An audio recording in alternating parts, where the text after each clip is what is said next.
What is up, guys? Here's another video. Hope you're all having a great day. And I know I told you guys in the past that I was going to be making a video with my accountant to talk about taxes, the business side, and basically just the legal aspect of everything overall. And I told you guys that I would have that up by the end of January, before February. But my account's been super busy, so we really haven't had a chance to film all these videos and get them together for you guys to help you guys sort of learn about the tax side and the business side of stuff.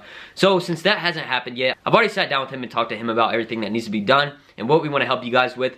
So that's definitely coming. We're working on that. But for now, I'm just going to be giving my input on sort of what I've had to go through tax-wise and business-wise. It's like the legal aspect of everything and sort of give my opinion. Before I start talking, none of this is legal advice or anything. I'm not a lawyer. I'm not an accountant. I'm just telling you guys what I've encountered over the past year with my business stuff. So I started all my business stuff a few years ago. I didn't really have like a legal barrier for me as my business stuff. I sort of just freelanced everything because I never really made enough to pay taxes. So here in North Carolina, I think you have to make like $10,500 a year to pay taxes.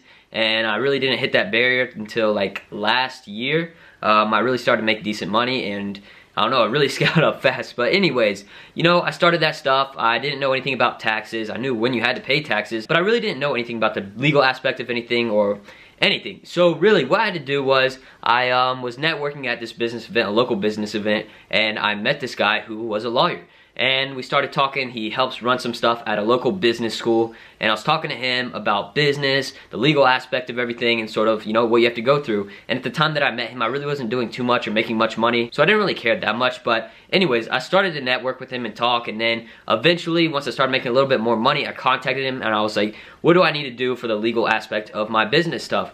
And really, you don't need to do anything until you start making a consistent amount of money. So let's say you make $100 this month, you make $1,000 next month.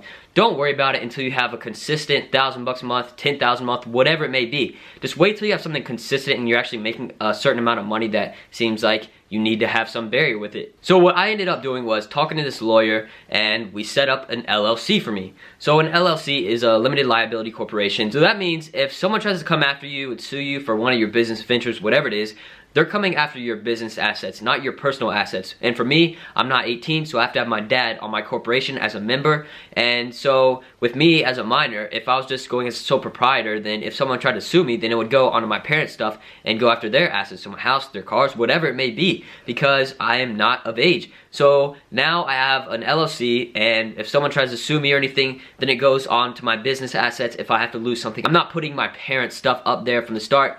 But anyways, when I first started dropshipping and everything, I had talked to my parents about it, and they were really able to help me. They put in their name for my PayPal, they put in their stuff for my Shopify accounts, my social security and everything.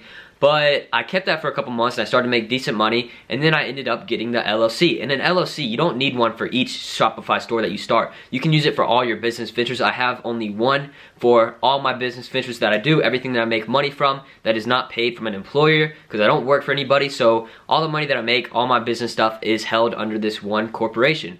So that's what I have, and it costs like $200 to file with my state. So that's one thing I want to tell you guys. Don't buy your LLC or start your LLC through LegalZoom, which is the website where they charge you way more than what it actually costs. Like, I was looking it up, they want to charge like $500, $600, whatever, just to get an LLC started. But really, it is so simple, and I'm not really sure exactly how it works in every single state because it's different for every state. But for here in North Carolina, all you have to do is get a form online, you fill it out, and then you submit it, and whether they approve it or decline it. If they decline it, they'll tell you what you need to fix, and then you'll be on the road to having your LLC.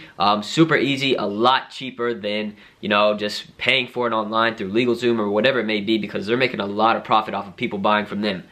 But anyways, that's what I did. I created an LLC, and now I pay taxes through that LLC.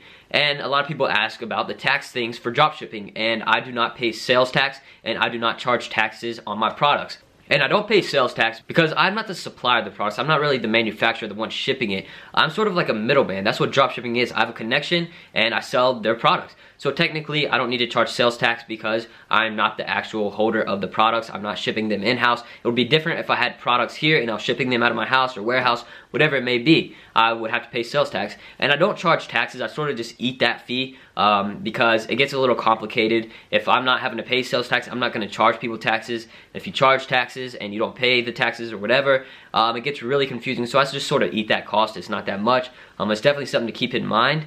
So that's sort of the legal process that I've had to go through over the past year. So I have an LLC, I don't have sales tax, and really, it's not too bad. It doesn't take too much time. It's just something you really have to learn about, and that's why I want to create these videos with my accountant, so he can sort of explain to you guys what you need to do in order to have everything set up legal-wise, tax-wise, whatever. So that'll definitely be coming eventually. I'm sorry guys, it's taken a while. He's super busy, I'm super busy, and we're just trying to find the right times to make sure that we can actually get this stuff filmed and have it done properly instead of just wasting time and not putting in the right quality. If we're doing this, we want to do it right. We want to make sure it's helpful and provides a lot of value to you guys. So I'm excited for that, and I know that's probably my most requested video. So I just made this video to go on an overview of the business side of things, like legal-wise. But guys, don't worry about any of this until you start making consistent money. Don't do all this and then start a dropshipping store. Start a dropshipping store, talk to your parents, get them to be on the PayPal, your Shopify account, because you can't be 18. You need to have a parent or a grandparent, a friend that's 18, whatever it may be. Just someone that's 18 or older. Because for me, I'm only 17. I have a year left until I'm legal. So I'm excited for that. But anyways, guys, I hope you enjoyed this video. I hope it helped you out. So make sure you leave a like, comment, and subscribe. Peace.